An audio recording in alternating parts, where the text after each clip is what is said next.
What's going on, Jeromes? Beautiful Tuesday. Time for some Vikings Q&A. Thank you, everyone who submitted questions. We periodically toss it out there on the community tab looking for questions, and thanks for everyone tossing a couple in. First up, our guy Trevor Lowe, Fishin. Start one, bench one, cut one. Moss, CC, and Justin friggin' Jefferson. So this one's tough. Now, respect. So Chris Carter, I think a couple months ago on the K. Adams show, already put Moss and Jefferson above him on the Vikings all-time list. And that says a lot because, I mean, Chris Carter is a very proud individual, man. But it's tough, man, because for my money, Chris Carter is a top 10 receiver of all time. But Randy Moss was such a game changer that you can't cut Moss. It's basically what it comes down to, right?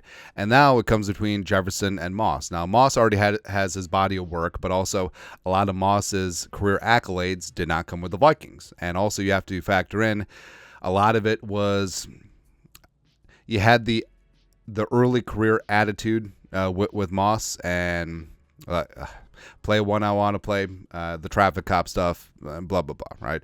But with Jefferson, you're betting on the come, right? So the first couple years have been historic, even though last year he had that injury.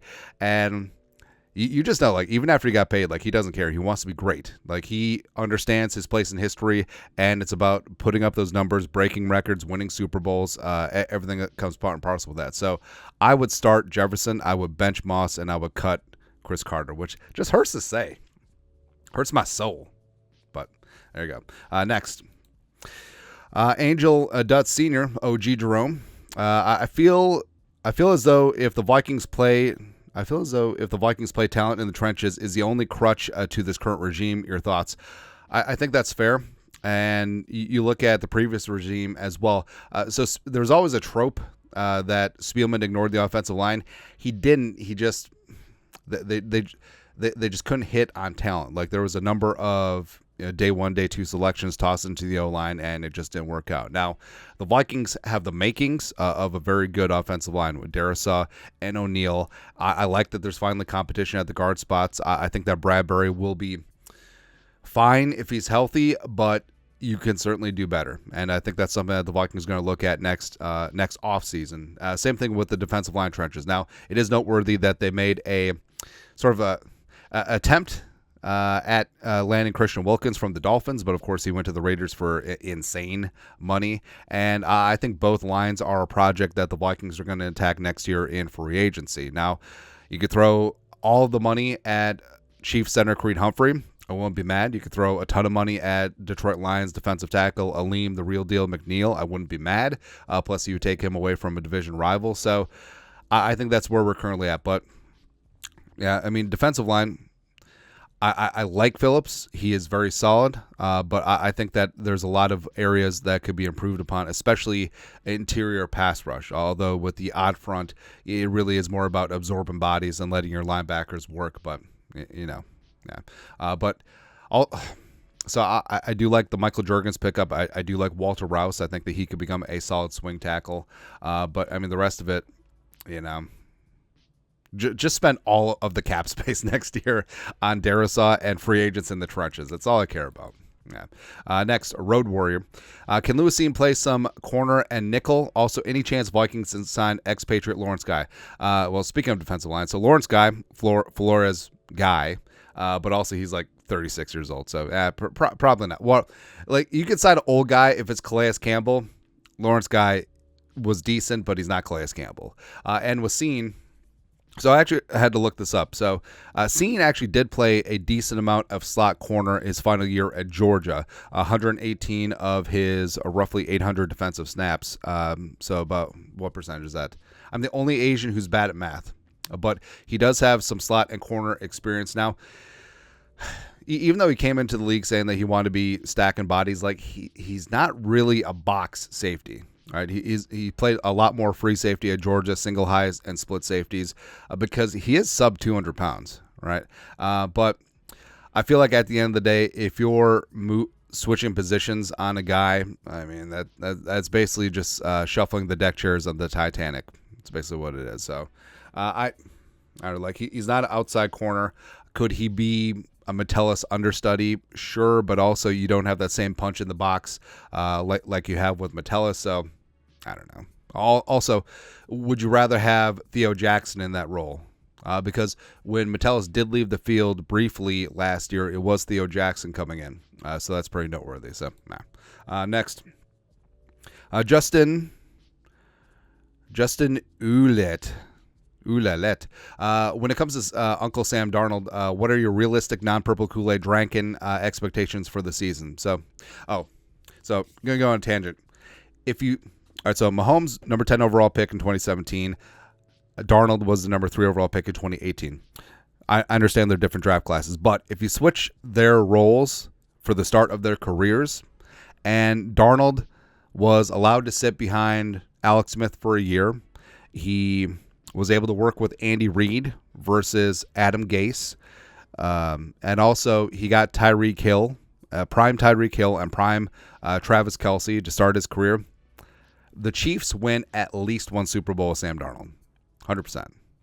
And a lot of it is revisionist history, but people underestimate the nurture element versus the nature versus nurture debate. Like Patrick Mahomes is super talented, but also he landed in the absolute stone cold nuts of a landing spot for a quarterback with all of the parameters that we talked about, right?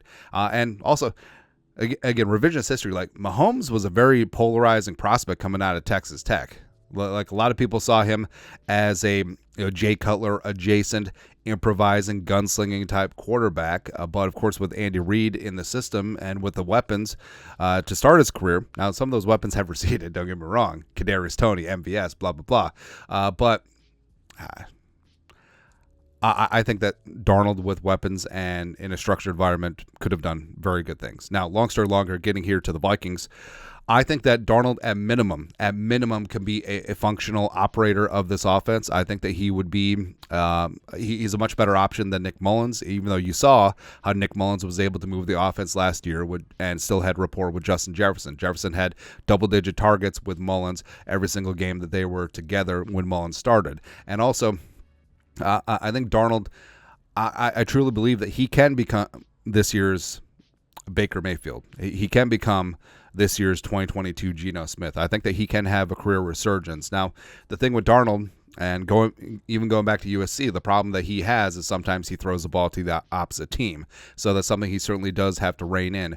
But in terms of verbiage, in terms of footwork, in terms of functionality in the offense, I think that the San Francisco year last year was severely underrated because there's a lot of crossover between the McVay / Shanahan / O'Connell offenses, and it's not an accident that the Vikings picked up a guy like Nick Mullins, who spent a lot of time with Shanahan with the San Francisco 49ers, and also they picked up Sam Darnold, who spent last year with Shanahan as well. So I think that he's going to be able to get off to a very good start, absent McCarthy just going full-on C.J. Stroud on the bit.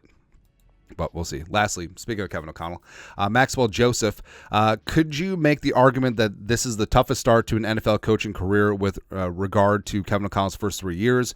Year 1, Donishell defense. Year 2, Jefferson's injuries, Kurt's Achilles. Year 3, all the offseason events we're all aware of. And there's